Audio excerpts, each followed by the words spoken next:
So there are some, you will know this, but there are some structured PhD programs which are very much set out that you follow it a bit like a taught master's program. That's not the kind of PhD program that we're looking to implement here. This would be more in the old traditional style of you have a topic and you find a supervisor who's willing to supervise that, and then they work together in terms of moving it forward.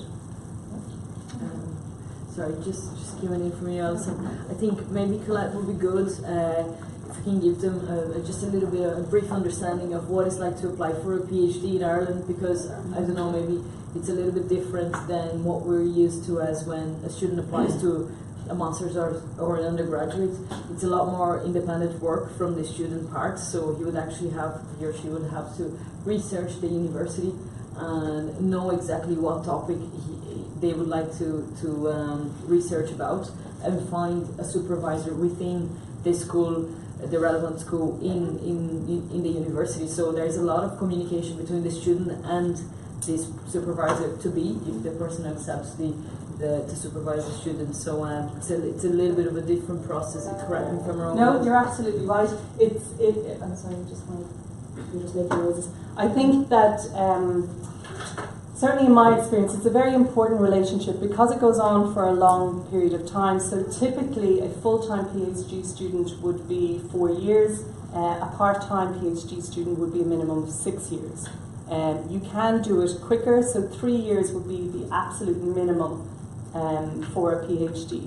And again, as you rightly said, it would usually be that a student applies to a particular professor or an academic with a proposal. And most will look for a proposal from a potential student. So give me your proposal, what you're proposing to do. And then over a period of time we'll decide whether or not they want to work with that person.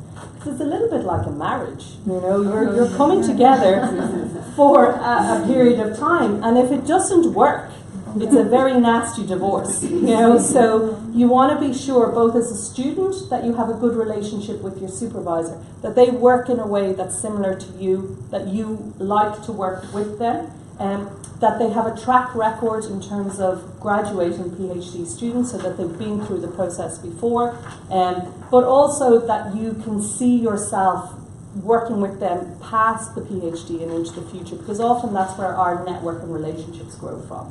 So it's very important. And I think from the academic side, you tend to see now that academic supervisors are looking at potential PhD students to understand whether or not they are likely to complete. Because the longer it takes them to complete, the more it reflects on you. So you want a student who's going to repeat within the time frame, that isn't going to be there still in 10 years' time, you know, hanging around, still, you know, looking for more information. You want people who come in and complete and be gone and add to your completion record. But again, if you take on a student who isn't capable or isn't able, it's a reflection on you. So again, you want to make sure that that individual is capable of getting to that standard. And again, because the market has now started to rise again in Ireland, we're seeing a slight dip in terms of the number of PhDs, but over the